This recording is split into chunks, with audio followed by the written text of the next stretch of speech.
Every single piece of plastic that has ever been created in the world still exists on our planet today. That is the reason why I decided to spend a week of my life cleaning plastic bottles to put together this project. Check it out. Shoot day, we're finally here. Everything's ready to go. We prepped up last night and now just waiting for hair and makeup, toss the whole thing together, and then boom, shot's ready to go. It'll take 5 minutes, maybe a little more. Figuring out how to place 10,000 plastic bottles in a unique, interesting pattern is something that I had never attempted before. I got together with a couple different friends and we just started pushing bottles around, experimenting to see what would work and what didn't. Our conclusion after a day of hard work was that two-dimensional patterns worked really, really well, whereas three-dimensional patterns really didn't. Hopefully I'm gonna go home, do a little bit of research, brainstorm a couple different things and come up with a new setup. We've separated the bottles to make life easier for tomorrow.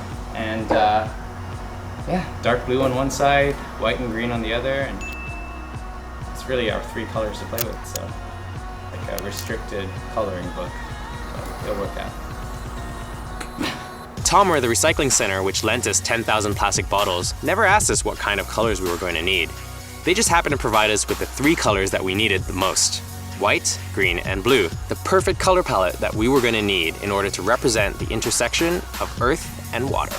When we first started sorting through the bottles and designing our patterns, it was a complete mess. It was absolutely impossible to figure out where each bottle was supposed to go for the final pattern design. We finally decided to have the volunteers dive in between each shot, sorting all of the bottles by color so that recreating the patterns after the fact would be that much easier. This over here is our crazy setup, and although it doesn't look like much, it's because we're gonna be shooting everything from way up there. We have a Sony a7R II strapped to a battery pack that's currently pointing downwards, and that's streaming live to an iPad over there, which is then connected to a 52-inch television that we borrowed from Costco. We will return it. I did try to have my own television, but it didn't work. So that is what we have for the cameras, as well as lighting. So I asked everyone to bring whatever they had available. We have a couple speed lights, so two speed lights and these long lightsaber looking strips, which are going to be casting light in the harder to reach areas, as well as some major broncolor lights that are going to be creating the main directional light. So one bouncing off the ceiling for a nice soft fill, and one coming in from the side to add a little bit of shadows and dimension to the whole thing. While I was off playing with my lights, trying to figure out how to make reflective garbage look beautiful, the makeup team was on the other side of the warehouse transforming our beautiful model into a beached mermaid. Cynthia is a designer that specializes in silicone, and she had hand-designed this beautiful mermaid tail for us, just for this photo shoot.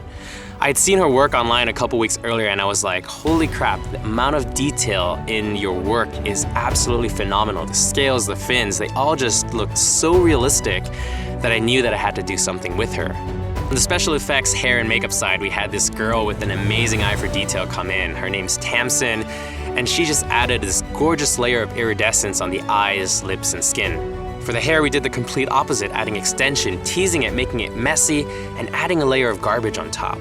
Jean-Michel, the last piece of the puzzle and an amazing airbrush artist, came in specifically to replicate the scaled patterns of the tail back onto our model and smoothing out the transition between the skin and tail so that the whole thing looked as believable as possible. Really excited to get started. We're ready all the way back there. It's been about an hour now, so running a little bit behind schedule, but predictably behind schedule, so it's awesome. For me, the moments right before the first photograph is the moment where I am just most stressed out. It's like the calm before the storm. I'm sitting there and I don't really know what to do except run through a mental checklist. Is the camera still charged? Is the iPad working? Are all the bottles in the perfect position? Are there any tweaks left to do on the lighting?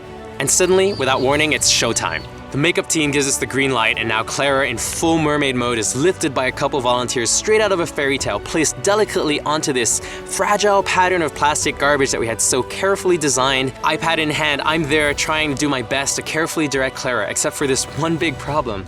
I can't seem to figure out which side is left and right. Lift your left arm more, right, left, left. My left arm, your left arm, yeah, perfect. 2, 1. As I sit there slowly working away as everyone stares on, I'm acutely aware of the time just ticking by as I struggle with the iPad, shooting at a maximum speed of like 1 photo every 6 seconds.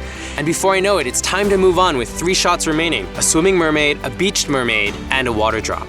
That's it for part 2, guys. I hope you're enjoying the journey so far because next week we launch the final images and we're gonna need your help to launch this project everywhere because plastic pollution is a big, important issue. At least I think so, and I hope you do too. So if you enjoy all the hard work that the entire team has put in, please join us this time next week because that's when the big launch is happening. All right, like, comment, subscribe, and see you guys around next time.